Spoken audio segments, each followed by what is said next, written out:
சிறுபான்மையாக முஸ்லிம்கள் வாழ்கிற நாடுகளில் இருப்பவர்கள், அதுவும் மதத்தோடு கொஞ்சம் பிணைப்போடு இருக்கிறவர்கள் மத்தியில் ஒரு ஆர்வம் உண்டாகிறது. இதை பற்றி IS ஒரு மிகப்பெரிய ஒரு உதாரணம்.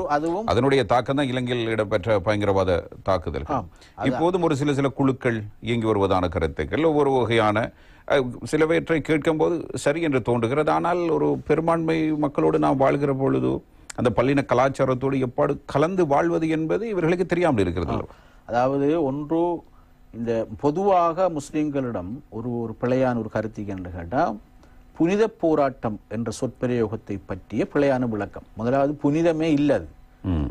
இரத்தத்தை ஓட்டுவது, கொலை செய்வதை புனிதம் என்று சொல்லலுமா நாங்கள்? அது எங்கேயாவது குர்ஆன் ஹதீஸில் அப்படி ஒரு வார்த்தை இல்லை. இல்லை, அது ஒரு வரலாற்றிலே நடந்த ஒரு சம்பவம்.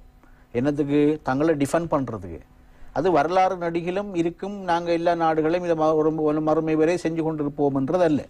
அது குறிப்பிட்ட ஒரு கான்டெக்ட்ல நடந்த ஒரு விஷயம்.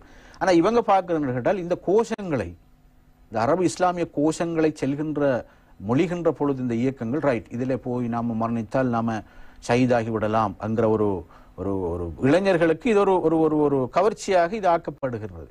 அந்த இளைஞர்கள் இஸ்லாத்தை பத்தி எதுவுமே தெரியாது. ஒரு புறக்கவர்ச்சி. இந்த புறக்கவர்ச்சியினால் இந்த சிந்தனையின் பக்கம் அவர்கள் ஊக்குவிக்கப்படுகிறார்கள். அவர்களுக்கு தெரியாது ஜியோ பொலிட்டிக்ஸ் தெரியாது, இதுக்கு பின்னால் உள்ள சக்திகள். இவர்கள் எவ்வாறு ஊக்குவிக்கப்படுகிறார்கள் கலாநிதி ரோப்சன் அவர்கள்? ஏனென்றால் இப்பொழுது ஆப்கானிஸ்தானை பொறுத்தவரையில் பரவாயில்லை, அவர்கள் படிக்கவில்லை, மதரசாவில் இருந்த மதரசா மாணவர்களை பயன்படுத்தி இயக்கத்தினை உருவாக்கி கொண்டார்கள். பாகிஸ்தானிலும் அப்படித்தான் நடந்து கொண்டிருக்கிறது. ஏனைய நாடுகளில் வாழ்கிறவர்கள் இதற்குள் உந்தப்படுகிறார்கள் என்றால் அது ஆன்லைன் மூலமாக நடைபெறுவதாக கூறப்படுகிறது. அதே சந்தர்ப்பத்தில் இது தொடர்பில் ஆர்வம் இல்லாதவர்கள் அதில் இணைந்து கொள்ளப் போவதும் இல்லை. இந்த மூளைச்சலவை மாற்றம் எப்படி நடக்கிறது? நீங்கள் அதாவது சாதாரண ஒரு குறிப்பிட்ட அளவு ஆர்வம் உள்ள ஒருவர் என்ன செய்வார்ன்றா, இப்படியான அமைப்புகளுடைய வெப்சைட்டுகள் இதுகளுக்கெல்லாம் போய் தேடி பார்ப்பார். அங்க ஒரு பிரச்சாரம் இது ஒன்று இருக்குது. அவர்கள் தங்களுடைய பக்கம் எந்த ஒரு இயக்கமும் ஆள் சேர்க்கறதுக்கு நிறைய புறக்கவர்ச்சியான நிறைய விஷயங்களை புறப்பகண்டாக்கள் செய்வார்கள் தானே. அந்த புறப்பகண்டாக்குள்ளே இவர்கள் உட்படுகிறார்கள். இலங்கையினுடைய புலனாய்வு தரவுகளும் எங்களுக்கு என்ன சொல்லுதுன்னு கேட்டா, அந்த சர்வதேச வெளிநாட்டு இயக்கங்களோடு கருத்தியல் ரீதியாக தங்களை இணைத்துக் கொண்டவர்கள் இலங்கையிலே அப்போது இருந்தார்கள் என்று சொல்லப்பட்டது.